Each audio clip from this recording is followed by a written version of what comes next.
بسم اللہ الرحمن الرحیم، السلام علیکم۔ میں ہوں کرامت مغل اور میرے ساتھ ہیں محمد اکرم صاحب، سینئر جرنلسٹ ہیں۔ سر بہت شکریہ آپ کے وقت کا۔ فیصل آباد میں جلسہ ہوا، 2.5 منٹ کی تقاریر کی گئی، ہیلی کاپٹر تیار تھا، انہوں نے لاہور واپس آنا تھا، لاہور روانگی ضروری تھی۔ جو لوگ صبح سے انتظار کر رہے تھے ان کی کوئی ویلیو نہیں تھی۔ نواز شریف صاحب، شہباز شریف شاہ اور مریم نواز نے تقاریر کی، اور لب لباب تقاریر کا یہ تھا کہ ہم آپ کو موٹر وے دیں گے، ہم آپ کو میٹرو دے دیں گے، ہم آپ کو اورنج لائن ٹرین دے دیں گے۔ کوئی ہاسپٹل نہیں، کوئی یونیورسٹی نہیں، کوئی روڈ سالڈ پلان نہیں۔ آگے پیچھے سے ہم موٹر وے گزار دیں گے، یہ نواز شریف صاحب نے آج ارشاد فرمایا۔ تو کیا آج بھی موٹر وے، اورنج لائن ٹرین اور میٹرو پر ووٹ دے گا، یا انہیں اپنے رائٹس چاہیے، انہیں وہ شعور چاہیے، انہیں وہ مقام چاہیے جو دنیا میں باقی قوموں کا ہے؟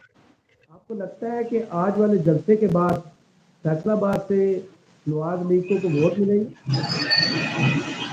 کہ کرامت، اگر آپ کو یاد ہو تو صرف 2.5-3 سال پہلے حالت یہ تھی، اور یہ ساری باتیں انڈیپینڈنٹ آبزرورز نے اور مختلف جو مالیاتی اداروں نے رپورٹس میں تھی کہ فیصل آباد میں سکلڈ لیبر نہیں ملتی تھی۔ لوگ اتنا روزگار تھا ان کے پاس کہ فیصل آباد میں لوگوں کو جو تعلیم یافتہ، تربیت یافتہ جو ورک فورس ہوتی تھی وہ نہیں دستیاب ہوتی تھی۔ اتنا کام چل رہا تھا، اتنے آرڈرز ان کے پاس، اور انہوں نے وہی کیا جو انہوں نے ہمیشہ کیا ہے کہ انہوں نے ان لوگوں کو، مزدوروں کو بے روزگار کیا۔ اتنا بڑا شہر ہے آپ کا یہ فیصل آباد، ان چند شہروں میں شامل ہے جن کو کہتے ہیں کہ یہ ترقی کے انجن ہوتے ہیں، لیکن اس شہر کے علاوہ پورے ملک کا جو ستیہ ناش کر دیا۔ یہ تو ہم 1.5-2 سال کیا رونا روئے، یہ 40 سال کا ان کا شاخسانہ ہے۔ آپ دیکھیں کہ کروڑوں اربوں روپے، بلینز آف روپیز اور بلینز آف ڈالرز کے جو پروجیکٹس لگائے ہیں۔ میں تو بار بار یہ بات کہتا ہوں، ہم نے شاید پچھلے بھی کسی پروگرام میں بات کی تھی کہ تقریباً 5-6 بلین ڈالرز انہوں نے خرچ کیے ہیں اورنج ٹرینز اور میٹرو ٹرینز کے اوپر، اور وہاں پہ شہر میں آپ نے چنچی رکشہ نہیں بند کر سکے۔ آپ پنڈی کی میٹرو دیکھ لیں، آپ لاہور کی اورنج ٹرین دیکھ لیں، اوپر ٹرین چل رہی ہوتی ہے، نیچے ٹریفک ویسے ہی جام ہوتا ہے، چنچی رکشے چل رہے ہوتے ہیں۔ جس شہر کے اندر 5 بلین ڈالرز آپ پبلک ٹرانسپورٹ پہ خرچ کریں، اس شہر میں پھر یہی حالت ہو، ایک سڑک کے اوپر آپ صرف کر لیں اور باقی اتنا بڑا شہر جو ہے وہ چنچی رکشوں پہ گھوم رہا ہو۔ یہ لوگوں کو مجبور کر دیا جائے کہ وہ اپنی موٹر سائیکل رکھے اور اپنی گاڑی رکھے، اور شہر میں ہر جگہ ٹریفک جیم انہی سب کی بدولت۔ تو یہ وہی ان کا انداز ہے، 40-42 سال کی صرف ان کی تاریخ ہے۔ آپ چاہے جتنا مرضی اسٹیبلشمنٹ کو مورد الزام ٹھہرا لے، وہ اپنی جگہ پر ہیں۔ جو 70-75 سال سے جو ان کی فارن پالیسی اور ڈیفنس پالیسی اور پاکستان کو سیکیورٹی اسٹیٹ بنا کے رکھنے کی پالیسی، وہ اپنی جگہ پہ، اس کے نتائج ہم نے اپنی جگہ پہ بھگتے ہیں۔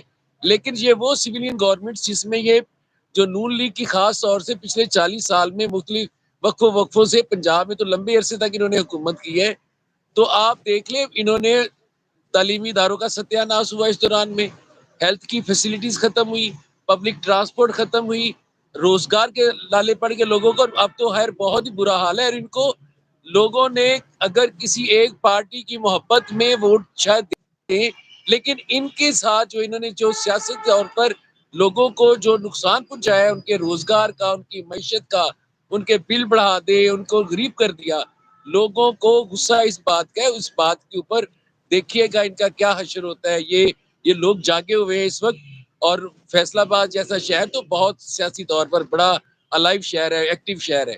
میرا نہیں خیال کہ سٹیج مینج کر کے چند ہزار لوگوں کو اکٹھا کر کے اور ٹی وی سکرینوں پر دکھا کے کہ جناب بڑا ہی وہاں پہ بلے بلے ہو گئی ہے، آپ وقتی طور پر تو دھوکے بازی کر سکتے ہیں، دھوکہ دے سکتے ہیں لوگوں کو، ان کی آنکھوں میں مٹی جھونک سکتے ہیں، لیکن یقین جانیے یہ وہ چیزیں ہیں جو کرامت صاحب ہم لوگوں نے بھگتی ہیں، اس پورے ملک نے 24 کروڑ عوام اب بھگت رہے ہیں پچھلے جو 2.25 سال کی۔ آپ دیکھیں کیوں ذکر ہی نہیں کرتے اس کے اوپر؟ ایسے لگتا ہے جیسے پاکستان بنا ہی 2018 میں تھا، اور سارا جو عذاب ہے اس ملک کے اندر 2018 کے بعد آیا، اور پی ڈی ایم کا بھی اس میں بھول جاتے ہیں، اور اپنے آپ کو 82 سے لے کے آج تک 40-42 سال بنتے ہیں کرامت صاحب۔ کچھ نہیں ہو جاتی کبھی ہے۔